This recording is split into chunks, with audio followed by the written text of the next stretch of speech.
ভিক্ষুক রাস্তা দিয়ে যায় আর জমিদারের পুত্রবধূও যায়। একজন সামনের দিকে আসতেছে, একজন সামনের দিকে যেতেছে। দুইজনের ক্রসিং এর সময় ভিক্ষুকের গায়ের কাদা জমিদারের পুত্রবধূর গায়ে লেগে গেছে। সে দুনিয়া আন্ধার করে ফেলছে, স্বামীকে ডাইকা নিয়ে আসছে, বলছে ভিক্ষুক আমার কাপড় নষ্ট করে দিছে। সে শুধু ভিক্ষুক ছিল না, বৃদ্ধ ছিল।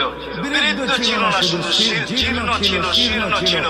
শরীরে কাপড় ছিল না, ফাটা ছিঁড়া কাপড় ছিল। পায়ে জুতা ছিল না, পেটে ভাত ছিল না। জমিদারের পুত্র সইতে পারে না যৌবনী শক্তি সহায় কি করে না। তার স্ত্রীর গায়ে ভিক্ষুকের কাদা, বস সমগ্র শক্তিকে হাতে জমা করা, একত্র করা বীরত্বের কালে বসায়। বীরত্ব কিচ্ছু বলে নাই, শুধু উপরের দিকে তাকায় দুইটা শব্দ উচ্চারণ করছেন। শব্দগুলো হলো ইয়া